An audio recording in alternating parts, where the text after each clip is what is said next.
Good evening. I am Louis Brandmeier, founder and CEO of Empowering Austin Now. Oh, wait, this is a different thing. Welcome to Clever Orbits. I am one of your hosts, and we have also with us the illustrious nightly Tyler of Brandmeier. Good eve to you all. Usually takes him a long time to say hello. And the possibly a robot from another dimension, committed to absurdity, Richard Futrell. Hello. But wait, there's more. We have with us, for the very first time on our podcast, one of our special subscribers, Jonathan Futrell, Esquire. Hello, everyone. Pleasure to be here. Great to have you, man. And so as our gift to Jonathan being our inaugural special subscriber on the podcast, Clever Orbits, we have created the space for his favorite episode to be the subject of discussion, and that is the episode Family from Season 4 of Star Trek The Next Generation. So, in a remarkably gear-shifting contrast from our previous podcast, would you like to start us off out the gate, Jonathan? What'd you think about this episode? Why was it your favorite, and why'd you choose it? Yeah, absolutely. No, I'd be happy to.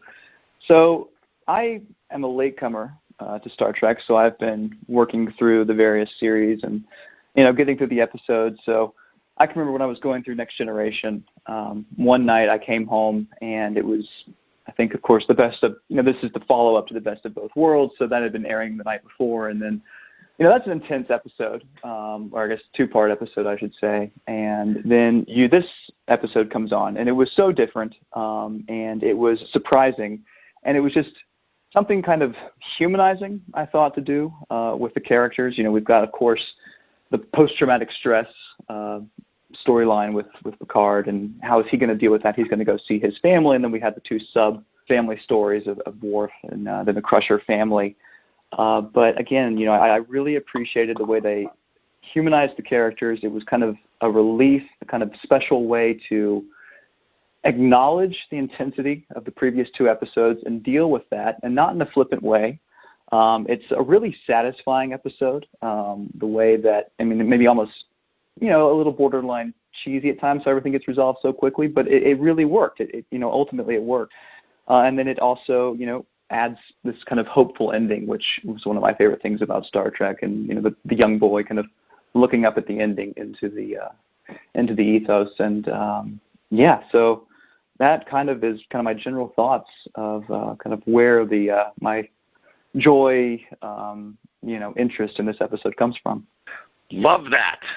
I had initially created the story that you liked this episode, in part at least, because you're a family man, like diehard family man, and really committed to the concept of family in both the abstract and practice. Well, no. I think as I've gotten older, I think you realize just how important family is. So maybe that's part of it. I do love the fact that the four people talking about this are, we've got two brothers and then we've got two cousins talking about this episode. So we've got family talking about family. So that's right. That's a brilliant point.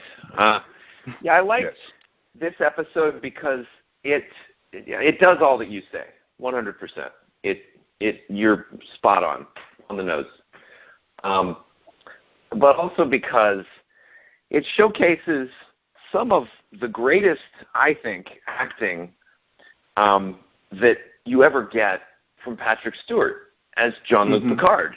I showed students of mine an Intro to Philosophy class, The Best of Both Worlds, Part 1 and 2. And then I didn't show them this whole episode, but I showed them that one scene where he and his brother are fighting in the mud, and he breaks down and he weeps. And it's like, yeah, he's a human. And, it was just heart-wrenching. And it's his shame. He deals with shame over what happened, which is kind of mind-boggling when you think of the illustrious Jean-Luc Picard. And while we're on that, there's a lot of back history that actually hadn't been crafted in too much detail until very recently. There was a book that came out last year called The Autobiography of Jean-Luc Picard. And, of course, it wasn't written by Jean-Luc Picard. It was written by, David Goodman. But it was written from the perspective of as if Jean-Luc Picard at the end of his life were writing an autobiography, perfectly aligned with everything in Star Trek fiction. And there are a lot of cool, or Star Trek canon, and there are a lot of cool tie-ins showing how his childhood went. And the basic idea was, Picard grew up idolizing Kirk and even Archer and had his own, NX-01 that his brother broke because his whole family, the weight was on Picard becoming a viner, or I don't even know what the word is, someone who tends the vineyards at a wine field thing that you see in the episode. And so there was a lot of resistance from his father and his brother because they had the experience of him kind of feeling like he was better than them or something, and there was a lot of bad blood between him and his father. And so what ended up happening was years before, his father had applied for Starfleet Academy and wasn't accepted. And so when Picard applied and was accepted, there was all this envy, all this jealousy, and after his father dies, while Picard is captaining the Stargazer later on, he finds this out. It's like bequeathed to him on a pad, and he's like, wow. So I totally understand now what was going on for my dad, and that my dad really respected me for accomplishing something that he couldn't, but had the utmost of trouble communicating it. And, of course, the brother carries the torch of resentment at Jean-Luc Picard, both for being the older brother and being so successful, and also for kind of turning his back on the family business.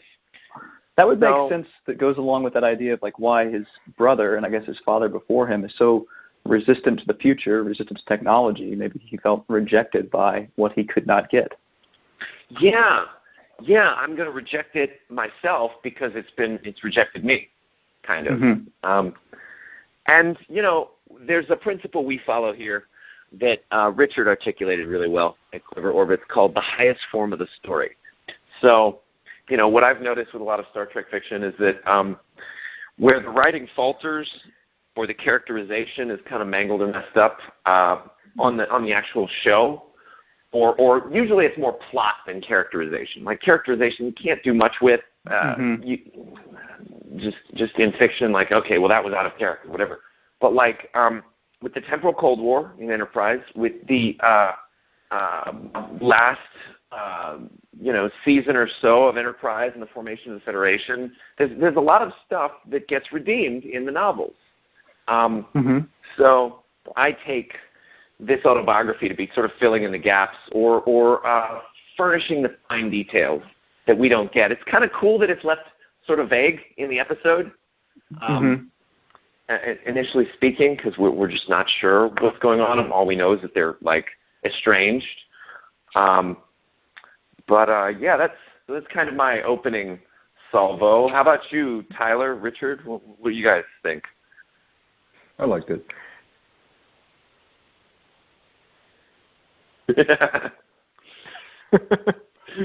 Because reasons? Because, well, all right. You could say that. I don't care for Wesley. I really do love the moment where Picard breaks down, and it's almost like you're part of the audience talking to Picard through Robert. It's almost like he's an analog to pretty much a lot of people that may have been thinking this. Picard, you see, he doesn't really, and this is only just because it's an episode later. It happens immediately after Best of Both Worlds. I guess everyone must have been wondering, how is he going to deal with this? How is he going to? And you can see most of the episode he's burying it, and it took his brother to just throw him in the mud for him to finally admit, I was not okay with this. and it's deeply disturbed me, and I don't know how to live with myself. And I love that moment. I thought it was great. I'm happy that the series addressed it so suddenly, which I figured they should. Agreed. Everything else was fine. I like Worf, but yeah. Yeah, Worf's situation is very interesting. But Richard, what's your initial thoughts? Yeah, so leading off with a relatively negative point, I think the Worf and the Wesley Crusher subplots where I completely forgot about them. When this episode started, I thought it was going to be all Picard, and then it starts off with Riker talking to Worf, and I'm like, oh, right, there was a B plot. And then later you learn there's a C plot with Wesley. And so that was, we can talk about it. I think there was good stuff there. It wasn't my favorite. The Picard stuff, though, was really great, and I thought about it a lot, and I watched the episode very carefully. And the thing, so when I was watching it, this was my thought process. I thought at first, so what's up with Robert? He seemed to me a little bit one-dimensional in that he's almost entirely negative. Like there's really, it seems like he's just there and he's just cutting down Picard at every moment, and that's all he ever does, and it doesn't seem like he has very many positive characteristics. But part of it is cultural, but we can talk about well, I mean, I thought more about the episode, and I thought about what it is that triggers the fight between Picard and Robert, and I realized that one thing that happens repeatedly in this episode that you see is that whenever Picard gets angry, it's because there's something about himself which is true and which he does not want to face. So when he's getting angry at Troy in the beginning, when Troy's bugging him about going home, it's because he doesn't want to face the fact that he wants to go home. When the guy offers him this job on the Atlantis project and comes in, Picard reacts with anger because this guy made him an offer, even though strictly speaking, that how could making someone an offer make you angry, right? You can just turn it down. He's angry because it tugs at this part of him which he does not like and doesn't want to acknowledge. And then I thought, what is it that triggers the fight with Robert? So they're like walking along and they're talking about their childhood relationship, and Picard says, you were a bully, and Robert says, I was just trying to protect you, but actually I liked being a bully. And then he says, maybe you wanted me to protect you, and that's why you came back. And then Picard punches him.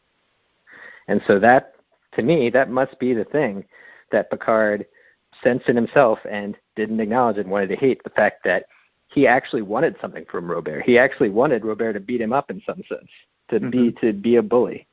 And because that was how he was going to get over this pain, because Robert is the person that he can seem weak around without losing respect. With everyone else, he's going to lose a huge amount of respect, but Robert doesn't respect him anyway to begin with.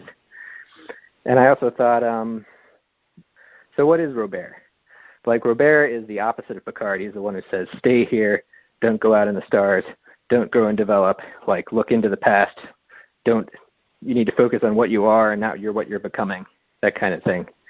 And we all have that voice in us, that voice that's telling us not to go out and be ambitious and make ourselves large. And it's worth thinking why that voice exists in us and what it's doing. And the fact is that it exists in us psychologically because it's there to protect us. And that relationship can become abusive. It can become a bullying relationship like Robert and Picard. But when you face that part of yourself and really just fight with it and struggle with it in the mud, you'll realize it's actually your friend. It actually is trying to protect you, and you can then, make peace with that. And that'll enable you to go out into the stars. Yeah. But once you've got all the information, it's like, well, ultimately, I need to make a decision here, and either I'm going to do it or I'm not. I think that's brilliant, Richard. Just a quick addition there. Jonathan. Go ahead. Yeah. Yeah, I just want to say, Richard, that was possibly the most incisive, shrewd, sharp, empowering, interesting, and subtle commentary you've ever made on a character or piece of an episode. I was really impressed. It was a good episode. I'm also really proud because what I'm hearing is some certain shades of like Landmark Graduate in there too. You're always already listening and these ideas are present in almost all sort of psychological and spiritual traditions. Yeah, but you noticed them and you commented in a way that really enhanced and made that kind of writ large for everybody. So anyway, just had to put that in. just to add onto your point, Richard, and I agree with you, Lewis, as well, that, I thought it was so interesting. There's a lot of lines where, and earlier when I said, like, there's moments where maybe it's too cheesy, like the healing process that takes place, because they're just kind of like, the writing is a little bit overt, but at the same time, it's a little bit, it works. I'll give you an example, is when Picard, walks up to Robert and he's tending to his vine, and I guess Robert knows the sounds of his brother's footsteps because Robert never turns around, and Picard walks up, and then Robert says to him, welcome. Oh, yeah. And at one point, Robert says, he points to him and he says, or the last thing in that scene, he says, he goes back to his vine and he says, I must try and cure this, poor, sick vine. And that's where the scene ends. And it's almost like telling us, the writers are saying, like, really what Robert is going to be doing here is curing Picard. And there was a couple other lines like that, the galleon captain out of control. A lot of this truth kind of comes out of Robert's mouth. So I'm completely with you there, Richard. Yeah, it's I can't help but think about it from a psychological perspective, where Robert is like that voice in you that wants to keep you down, and really what that voice wants to do is protect you, but it becomes abusive if you don't engage with it the right way, and you need to engage with it head on and fight with it and, accept what it's saying is true, and then you can have a great relationship. Yeah, no, absolutely. When the powers of the Futrell combine. I also like the detail. There were a lot of little details like that when you were pointing out in this episode. There were a lot of little tiny acting details that, for example, there's this, when Picard is leaving his room, there's this little moment where he starts to grab some books to put in his little tote bag, and then he just looks at him, he's like, no, I don't want these, and puts them back. Yeah, it's like, I'm not going to read these books. Yeah. No, I noticed that as well. I completely agree. As Lewis mentioned earlier, it's the acting in this episode. I mean, it's brilliant. A couple production notes that I looked up. I did some what I've heard other podcasts call half-assed internet research. I've done a little bit of that myself here. One is that apparently Gene Roddenberry hated this episode, and his reason is for it. is that he didn't think that the jealousy that takes place between Picard and Robert would still exist in the future, and that human beings would have gotten past these issues, and he didn't want to deal with that on his show in this world that he's created. And I must confess, I understand, I guess, somewhere where he's coming from, but to think that humans would ever be past jealousy, it's one thing not to have money in the world anymore, but to think that we could ever be past, I mean, it makes me wonder, is a Vulcan lifestyle, is that the ultimate, ideal for Gene Roddenberry? I don't know, but that was surprising to me that he would think that at some point humanity could be past this. Yeah, Gene Roddenberry, Chaos on the Bridge, and then the 50-year mission talk about this really in detail. He had an interesting relationship with the Next Generation. I mean, he was madly successful in that he was able to reproduce his success from the original series, which was like something he had been trying to do for 20 years or so, or more than. But he also was like old and kind of sick mentally, and very controlling. Yeah, he died a year after this episode aired, I think. Yeah.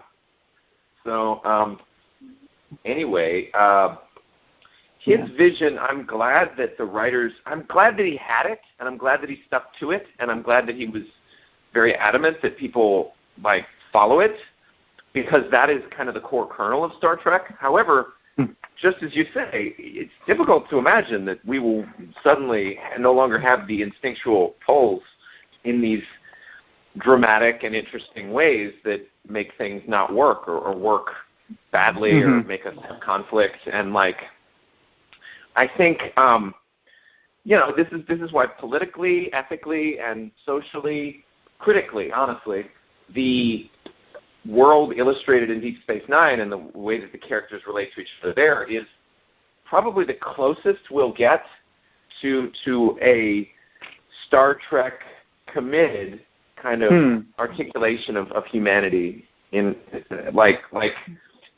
committed to the truth, committed to okay, well, there's subtlety to motivation, and people are shades of gray, and people do things that they don't work, and so I mean, there's an idealization for us to aspire to and to appreciate and to really like want to have in the original series and then Next Generation. Well, I mean, so actually, to think of that, there was a lot of sexism in the original series, so Sure. none of it is perfect. None of it's perfect. I'd say only with critical engagement can you really appreciate these series, because you have to take a certain kind of distance from different characters at various points and also understand what's really going on and the intent. And I like that this illustrated conflict between the characters. I think it wouldn't have been the same thing, and it wouldn't have been as interesting, and it certainly really wouldn't have been worth watching if it hadn't had that conflict.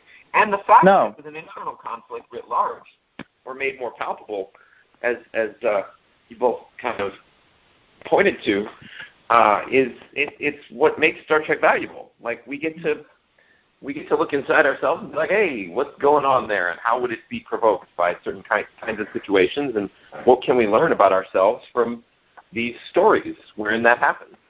No, absolutely. And to Tyler's point earlier, the fact that the show allowed for an entire episode, and of course there are those B plots, but to deal with the post-traumatic stress, of what Picard's going through. I also read that apparently they weren't willing. The producers weren't quite willing to do that. They kept trying to like shoehorn in some sort of like space plot.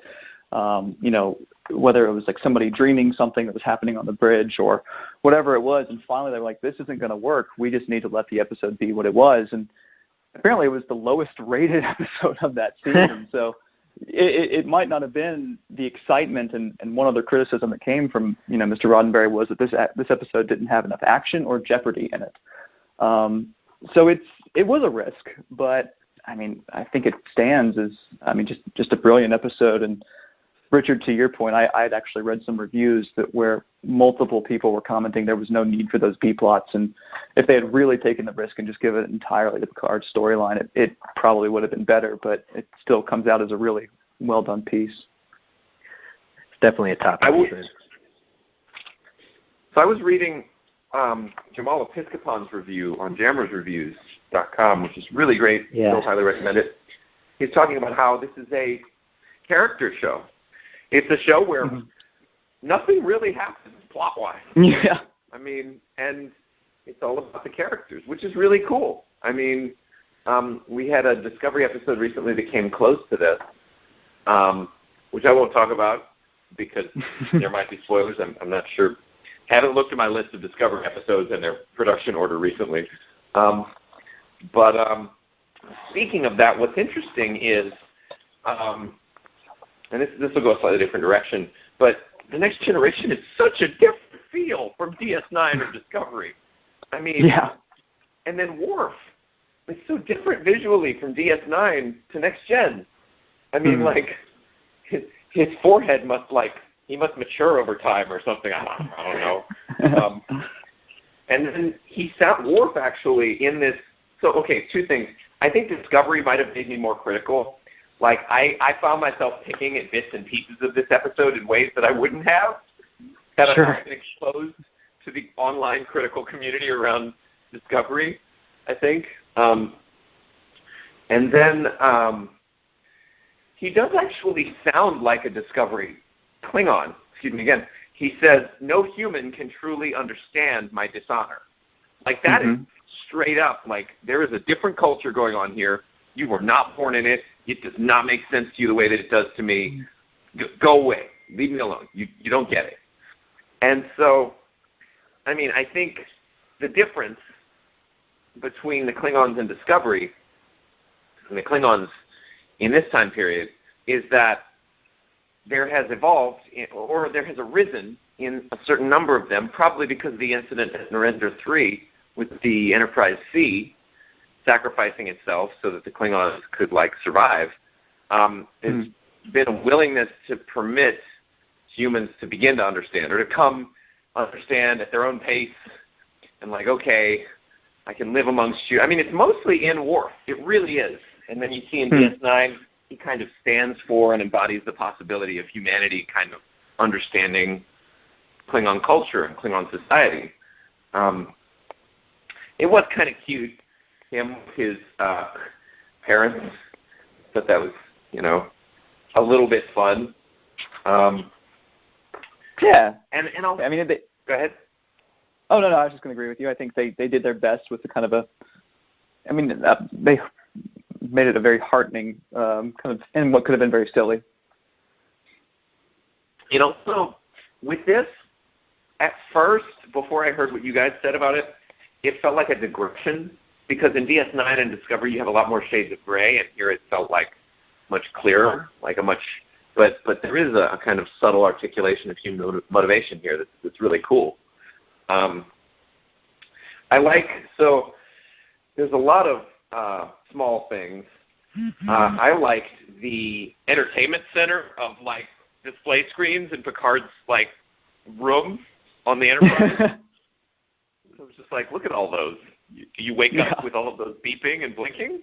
I mean, and then there was something funny. Does there really need to be accordion music to prove to us that we're in France?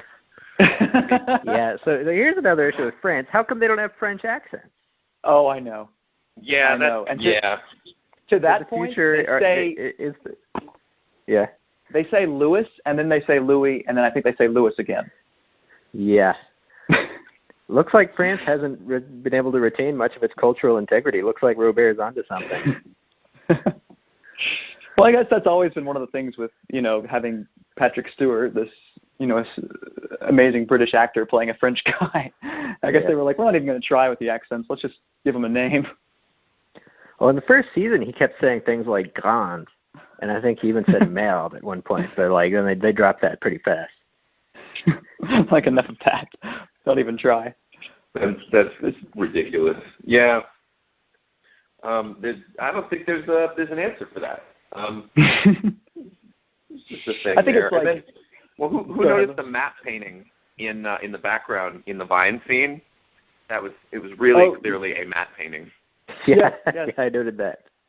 Apparently, they filmed the house and then the vineyard are at two separate locations. So that little background that they painted, that was how the computer animation they claimed was supposed to tie everything together. I mean, part of this is that these things were never meant to be watched in HD. Right. No, that's a good point. I will say, though, when the episode began and we see, the Enterprise, those graphics actually held up. I was like, wow, is this 1990? That looks really good.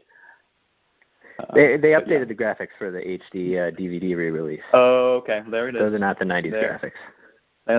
They pulled a Lucas. Okay. And it worked, interestingly. They did it more tastefully. Yeah. No. Absolutely.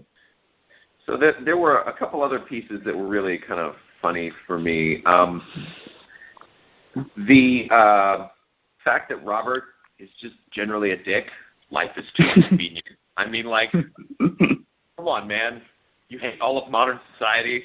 This just do we really need that? No, I don't think so.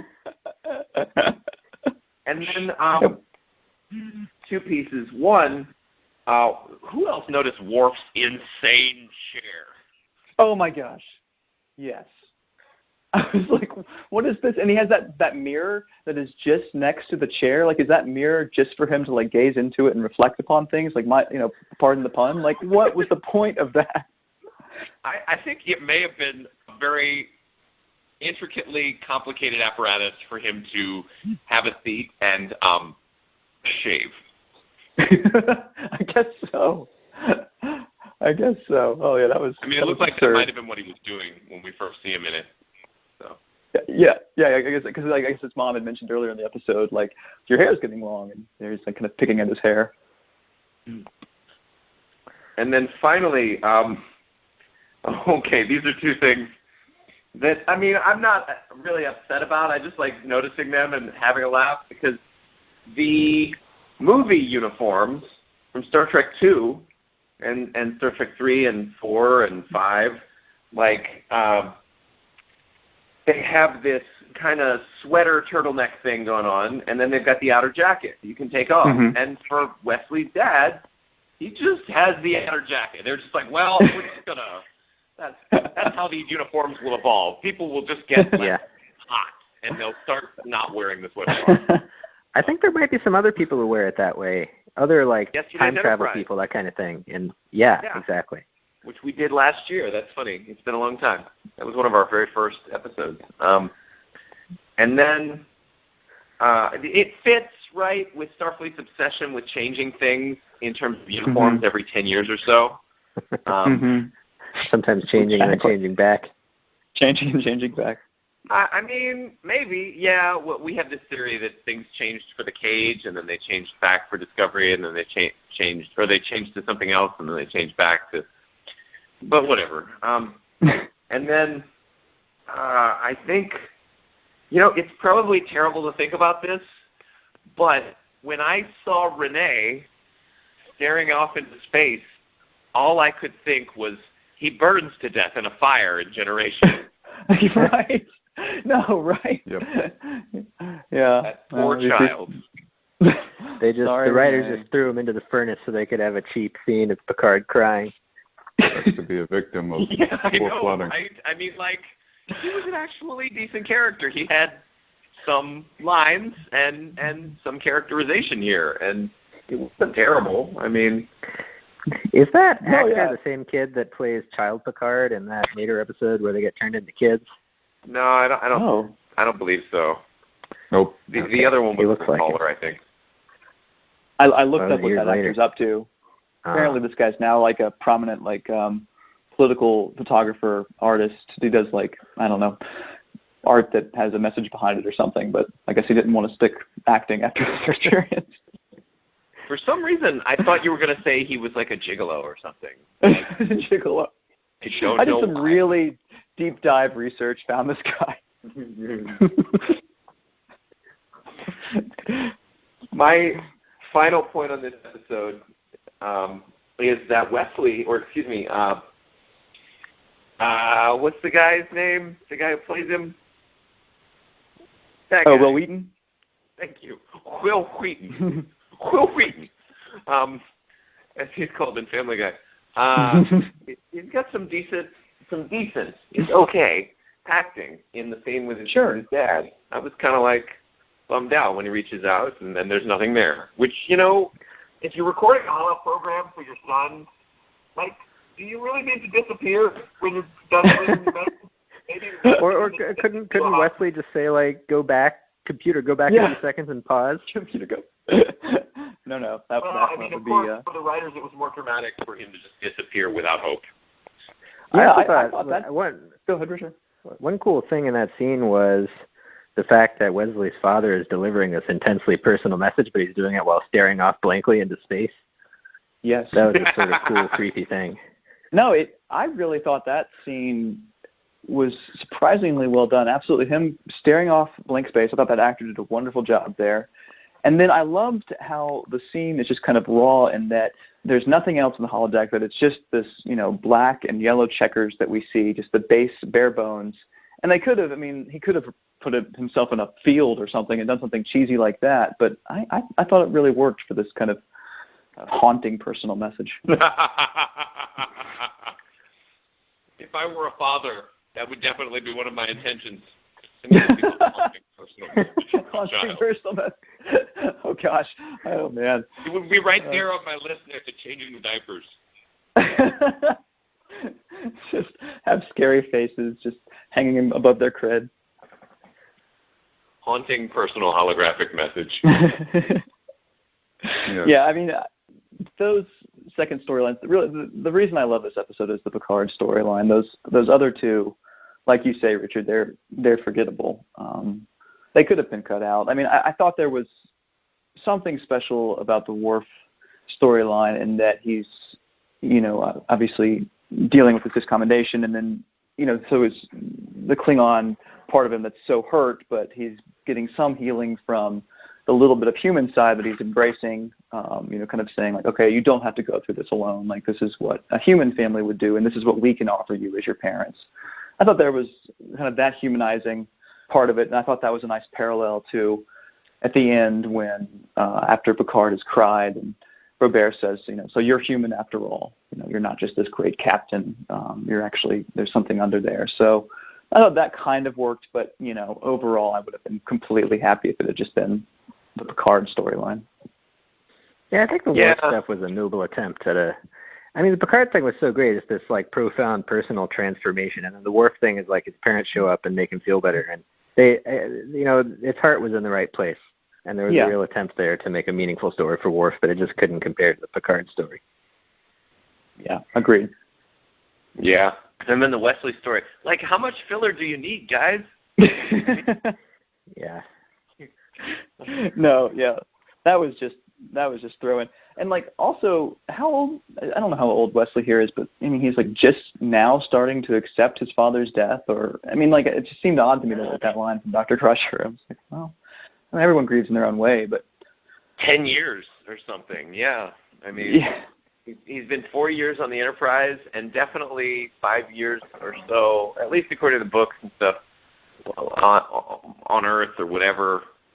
So, I mean, yeah, what I think happened with this episode was, there was no segue there. Well, what I think happened with this episode was the writers were just like, all right, so we need to deal with Picard. How do we deal with him, like, character-wise? Well, we could have him see his family. And they were like, well, we can make that the theme of the episode. And then one of them was like, well, I definitely can't write enough pages to make the whole episode about Picard. That would be too many. Like, I can usually write maybe 30, but 42? No, that would be too many pages of dialogue. I was going to say, they might be under contractual obligation to give every actor a certain minimum amount of screen time per episode, so maybe they actually can't just do an episode that's all about Picard, although there's the inner light later on, but that still has bridge scenes. Yeah.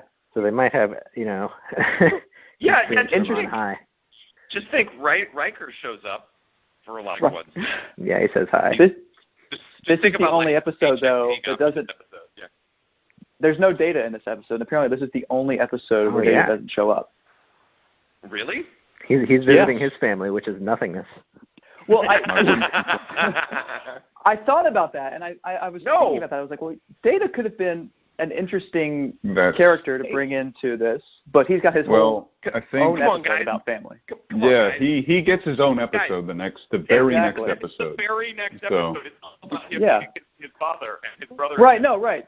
Yeah, you're absolutely right. So I think they were like, this is so good, we can just do our whole episode for him, so let's keep him out of human family and / Klingon family. And then the next episode, it would have been pretty distracting brothers. if that great Data plot was interleaved with this great Picard plot. That would have been pulled in two directions there. Yeah, I mean, so it's the whole structure that I contend against. Like, to have an A plot and a B plot, I wonder where that came from, why they think it works, why they persisted in it, and like, why it wasn't, like, just something else. Why don't they just have one story, I mean, like in the original series, it's almost all A plots. They didn't have the B plot concept back then. No one had thought of it yet. It was the Stone Ages, but and you can tell that Yeah, go ahead. Oh, just because I think when you're dealing with a kind of a tentpole show like big network show like this, I mean, the producers and the network, they want what they know. And I'd read that there was concern that this wasn't like a, what do they call it? I think it's a bottleneck episode, something that they knew what Star Trek is, and this wasn't that, or Star Trek Next Generation, I should say. So I guess you can only take so many risks when you've got, you've got to sell ad space. It all comes down to money, Quark. Yeah. So in the great tradition of this podcast, I want to make, or in what I'd like to have as a great tradition of this podcast, I want to make a point that is completely unrelated to anything in this episode. I watched an episode about Quark last night. Great. It's called Business as Usual. He finally meets his brother, or we finally see his brother. It's all about arms sales and Quark having a conscience. And, I was actually really surprised at the writer's ability to add depth and subtlety over the many years to Quark. And I think it illustrates a character distinction. This is where I bring it back. Between DS9 and Next Gen is you have a real sense of character, palpable, meaningful development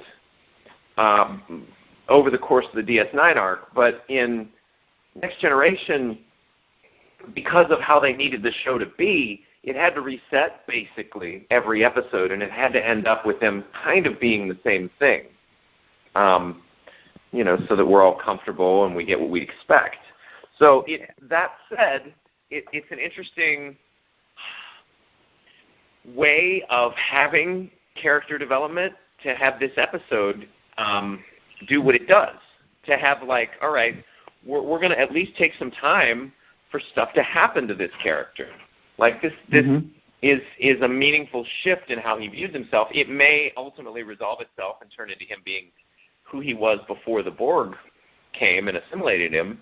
However, it is like progress, and it is necessary progress, and it is him like reclaiming his sense of himself. And I think this is a great place to begin wrapping up. Is like he has that line to cute nameless wife of Renee, only because I don't, or not Renee, the wife of Robert, the one who did Marie. I don't remember. What's that? Marie? Was it Marie? Marie. Okay. So yeah, he has that line where he's like, I will never doubt myself again, or like if I ever, I'm just not going to doubt myself, basically. And so I think it was good. I mean, I think what we may have distinguished by this point in the podcast is that, or the history of Clever Orbits, is that probably character is more important than plot. Like plot is, we like plot. Plot is fun. Plot is interesting. Plot is why we watch things. But character is what makes all of it worthwhile. What makes us care. And on that note, I want to have us begin to give the episode like a final rating. But I also want to hear right before that from Tyler, who's been relatively silent this whole time. You didn't have a hologram suffocate you and with chloroform, did you, Tyler? I have periodically said the words yes and yeah, so no. Not yet. Remarkable. Well, Tyler, how would you rate this episode? I'm so excited to hear. I'd give it a space exploration out of Next Gen, because barely any space was explored. Tyler, I have no concept of making this meaningful. I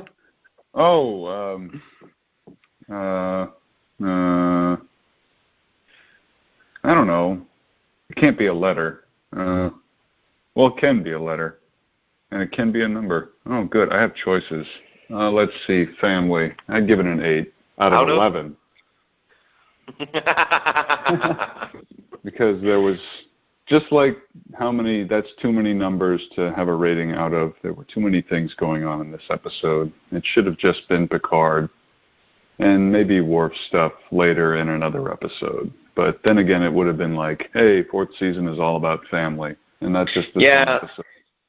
You know, they tried that in the 7th season. It was really clear that they were running out of plot lines, so suddenly several different characters had like parents and brothers and stuff that they never got mentioned in 6 years. So, yeah, you'll get your wish. I think Worf even has an episode with his brother, with his human brother. Suddenly he's got one. He's got a lot of brothers. Yes. So, an 8 out of 11, I guess. Cool. Richard? 10 out of 10. Really? Yeah. Okay. I mean, the B plots aren't great, but who cares? All right. I acknowledge that you have a 10 out of 10. That's great. I'm glad that you finally found yours. Mine is still that one Discovery episode. And Scorpion, probably. So, Jonathan. I mean, Spock's brain. No, Tyler. No. Okay. My rating, Louis? Yes, please. Please. I'm going to go with Richard. 10 out of 10. I mean, it's my favorite for a reason. I'm with Richard. I could do without the Worf and the Wesley storyline, but again, it took me by surprise, and it's the episode that's always stuck with me. One final question for y'all who know more about Star Trek than I do. Did y'all understand what was happening with the Atlantis project? Like, what do they want to do? Do they want they want to create a world under the sea? Thank you for asking. It was kind of unclear what their goals were. They wanted to raise the ocean floor. Maybe that's it. I mean, but we need the ocean. I mean, what? It was to create a new continent, but yeah, it's not clear why. And Robert was like, "What do we need a new continent for?" Maybe he was onto something. Okay, so that makes sense. So maybe just a chunk, maybe a second Antarctica. They're gonna raise that and just be like, okay, we did this, so it's the future, and we're running out of things to do. I mean, yeah. Well, Picard says to Robert something like, "If you can't understand the potential of what it would mean to explore a new continent on our own planet, then you're just lost or something." And so maybe they're just doing it to give people the experience of exploring something, give them something to do. Keep down the depression rate. The indication that makes about the status of culture in society is frightening. Well, it also makes it more. It actually adds to Robert's point. If life is too convenient, then I think you're about to say that. If life's too convenient, it feels meaningless, and then you get massive depression. And it also it makes sense for Picard to reject this project because it is actually pointless. Guys, I'm going to go back to exploring the final frontier. We've already done this frontier. Jacques Cousteau took care of it a long time ago. Indeed. Well, to any other burning questions or closing thoughts before I give my rating and close this up? I had two more, just little nits to pick really. One, and of course I'm sure this is a common thing, I just feel like Counselor Troy's little job, literally her job, what she gets paid for is just to be nosy. I mean, that's just that's literally why she earns her paycheck. And second, does she just have free reign to the captain's quarters? Because I'm pretty sure she just walks in without announcing herself. Maybe I'm wrong about that, but I think she's there when we see her at first. I think they're having some kind of a therapy session. I misinterpreted that. Okay, great. I also think, the way that she asks questions, it doesn't seem to do very much. Right. Kind of like a child. Kind of stonewalling her, and she's just like, oh, okay. Yeah. He's like, I don't know how it makes me feel. How does that make you feel? It's like, okay, come on. Just repeating back what he said to you. Just because you've healed the wounds on the outside doesn't mean you've healed the wounds on the inside. Thank you, Counselor. I could not have interpreted that without you. Your pedantic psychobabble. They really wasted so much. I could have had so much potential with Counselor Troy's character. It's also weird that they have Gaia and Counselor Troy. I mean, I feel like they kind of just fill the same role. And usually a show would only have one of them. But, when you got a whole ship with hundreds of people on it, I guess you got room for more characters. About 1,000. About 1,000. 1,000 people. You need 2 counselors. 2 counselors for those 1,000 people. At least 2. One of them who serves them drinks, another who does not. What is it? Well, what is it? There's that quote from The Cage with Dr. What's his name? He says, "A man will tell his bartender things he'll never tell his doctor." One of those strange quotes. 23rd It's also true, I think. One final question for me, and I think I've hit on my notes, is when Robert says, "I see the world as it really is," what do y'all think he meant by that? He's a crotchety asshole. He only sees one world. Oh, that's interesting. Yeah, I like that. He's focused on keeping things the way they are and rather than change. And so that does mean that, if you're focused on change, that means you're not going to have great perception of the world as it is because you're thinking about how it could be. Whereas Robert sees it as it actually is. And that inhibits him from seeing how it could be, potentially. How it could be. That's my interpretation. And of course, I like that. And of course, we get his mini conversion at the end when he lets, Renee sit on the hill and keep dreaming and looking at the stars. And that moment when, Picard and Robert like give each other that hug and that final kiss, like I was just like, man, the acting, like the cast they brought in, the guest casts, I don't know, great performances all around. But that's all important point to make. This whole thing. They both reach a level of acceptance of each other and themselves, and that others around them may not be the same or have the same point of view. It was cool when Marie walks in and they're both just kind of like, well, the thing, yeah. He started it. Just humming that French tune, drunkenly happy about their brotherly therapy session. It was really delightful. It was very. This was my high. You know one what? of my favorite points. Yeah. I was only going to give this episode a 9 out of 10, but because of those two scenes, like where, actually 3 scenes. There's the scene where Picard and Robert are like reconciled. Number 1. Number 2, there's this scene where Worf, like, not even begrudgingly anymore, like says, "Hey, I get you guys. I really appreciate you." And then the scene from the special edition where we get to see Wesley cry himself to sleep. Those were just awesome. Like, and really satisfying. Damn it. That would have been my 10 out of 10. 11 out of 11. 11 out of 11. That brings it to a 9.5 out of 10 for me. Yeah. Actually, I would have been okay if we had left out the other scenes with Wesley and just had the one scene. Just have him crying for no reason. I would watch Wesley cry for seasons.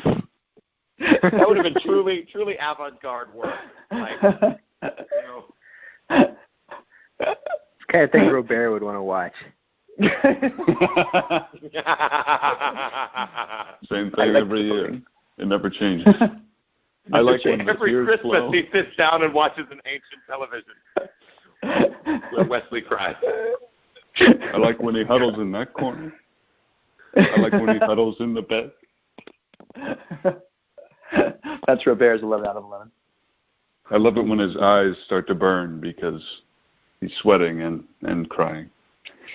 All right. Well, on that note, this has been a fun family episode. We've had two, like as Jonathan said, members of 2 different families each here to discuss the episode Family. How appropriate. And we all fall within pretty much the same statistical range. This was an all-around good episode. Glad to have seen it. I am going to be hosting another podcast next week where we will be focusing on the Borg, specifically the Borg episode from Voyager known as Collective. And we'll be continuing to develop our understanding of them. And, Jonathan, thanks for being on, man. It's been a pleasure. No, it's been my honor. I appreciate all the discussion and the analysis. It's what I love about y'all's podcast is that you take it to that next level, try to get into the mind of the show, and you always do. And it's been my pleasure. Awesome. Well, you're welcome, and you're certainly welcome back in the future. We'll share with you our schedule so that you know which cool. one. I appreciate it. Yeah, just let us know. And then Richard and Tyler, as always, it's good to have you. Wouldn't be Clever Orbits without you guys. Goodbye. Okay, Richard. She's gone. That was a little fast. I don't know that we were done yet. Okay. On that note, live long and prosper to all of our listeners, and we will see you soon.